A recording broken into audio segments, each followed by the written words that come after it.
안녕하세요. 잘란잘란 준입니다. 이번 영상은 자카르타 입국 후기입니다. 2024년 4월 24일 날 자카르타에 다시 입국했고요. 2년 만에 돌아왔습니다. 그때는 또 코로나 막 끝날 시기라서 입국하기 힘들었는데 이번에 입국하면서 변경된 점들이 있어서 이렇게 말씀드리고자 영상을 제작하게 되었습니다. 이번 영상에서 총 4가지로 한번 알아볼 텐데요. 첫 번째는 한국에서 출국 시 필요한 것들, 두 번째는 바이오 등록으로 쉽게 출국하기, 세 번째는 인도네시아 전자세관, 네 번째는 탈도 많고 말도 많은 인도네시아 비자 문제입니다. 저는 부산을 출발해서 말레이시아 쿠알라룸푸르를 경유해 자카르타에 들어오는 스케줄이었는데요. 출국날 에어아시아 티켓팅 할 때 직원분께서 물어보시더군요.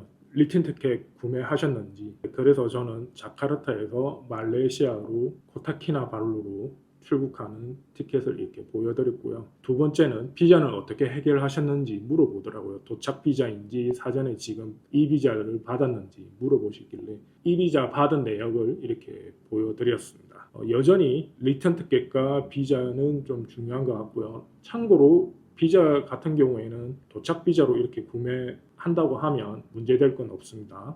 그리고 요즘에도 많이들 하시는데 출국하실 때 바이오 정보 셀프 등록하셔서 자동 출입국 심사 진행하시면 아주 편합니다. 유효기간도 6년 정도니까 꼭 등록하시기 바랍니다. 다만 부산에서 바이오 등록한 건 부산 김해공항에서밖에 사용을 할 수 없습니다. 타 공항에서는 이용 불가라고 하네요.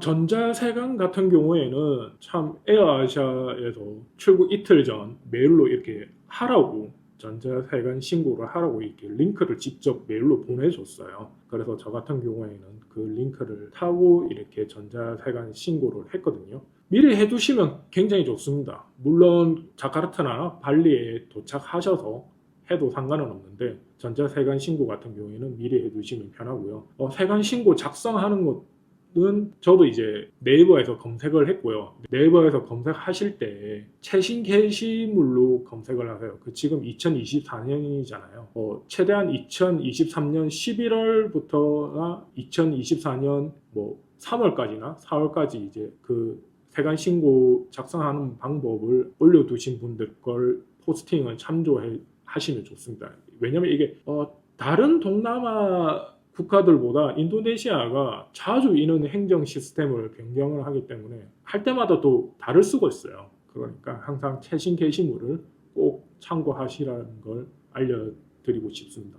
그리고 세관 신고한 다음에 저는 PC로 했지만 메일로 이렇게 QR코드를 보내주든지 스마트폰으로 해도 QR코드를 이렇게 보내옵니다. 저는 PC로 작성했기 때문에 메일로 온 QR코드를 사진을 찍어서 세관 신고하면서 이렇게 딱 보여줬거든요. 그래도 가능하고요. 프린터 하시고 싶은 분은 프린터 해서 이렇게 보여주면 그냥 저희 마트에서 물건 찍듯이 이렇게 거기 직원이 이렇게 띡 하고 찍어줍니다. 그렇게 이용하시면 되겠습니다. 이 부분이 좀 많이 변경됐던데요. 인도네시아도 이제 여권 스캔으로 입국이 가능합니다.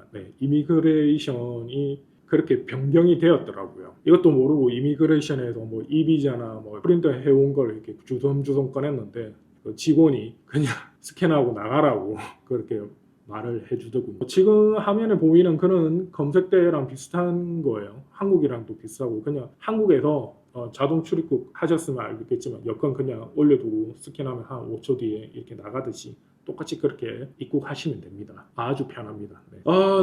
가장 어려운 비자, 비자 얘기를 한번 해볼게요. 저는 한 달 전에 이제 이 비자를 신청을 했는데 PC로 한 번에 신청을 했습니다. 근데 카페에 보면 되게 안 된다는 그런 글들이 엄청 많아요. 정말 많습니다. 누구는 되고 누구는 한 번에 안 되고 누구는 서너 번 해도 안 된다고 하는데 제가 정리를 좀 한번 해드릴게요. PC든 스마트폰이든 한 3번까지는 도전을 해보세요. 그 다음 안 되면 그냥 포기하세요. 자카르타든 발리든 도착하셔서 도착 비자로 구매하셔도 상관이 없습니다. 그리고 도착 비자 앞에 보면 ATM 키가 다 있기 때문에 거기서 트래블 로그 카드나 이제 트래블 월렛 카드나 솔 트래블 카드 이런 걸 이용하셔서 이렇게 돈 찾은 다음에 도착 비자를 구매하셔도 되고요. 그게 가장 편한 방법인 것 같아요. 안 되면 어쩔 수 없잖아요.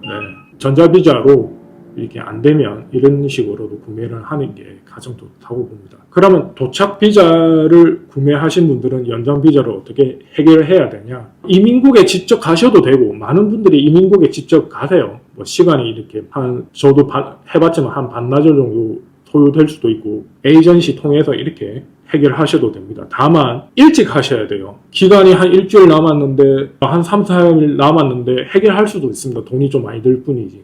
미리 도착한 다음에 내가 연장할 거면 도착 후 한 5일 정도 있다가 이렇게 바로 연장하시는 걸 추천드리고요. 이런 경우도 있습니다. 저처럼 지금 저 문제인데요.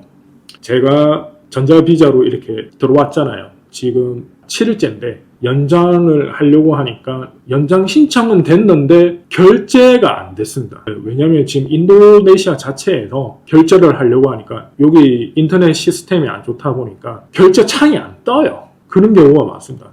이런 경우도 그냥 바로 이민국 가셔도 되고 이민국에 메일을 보내서 해결하셨다는 분도 계시고요. 이게 제가 받은 이비자 서류인데 아마 받으신 분들은 메일로 다 받으셨을 거예요. 저는 혹시나 해서 또 프린트로 갖고 왔는데 여기 보면 QR코드가 있습니다. 여기 보면 QR코드가 있는데 QR코드 밑에 보면 만약에 연장을 하고 싶으면 QR코드를 통해서 연장을 하라고 되어 있습니다. 저도 카페 다른 분이 알려주셔서 봤는데 이렇게 되어 있더라고요. 인도네시아 이민국 사이트 접속해서 신청을 했는데 결제 창이 안 떠서 결제가 안 되신 분들은 QR코드를 통해서 휴대폰으로 해보시길 바라겠습니다. 그럼 결제 창이 뜹니다. 다만 이것도 하실 때 와이파이로 잡으시면 안 되고 LTE로 선택하셔서 하셔야 돼요. 와이파이 절대 하면 안 됩니다. 제가 해보니까 그렇더라고요.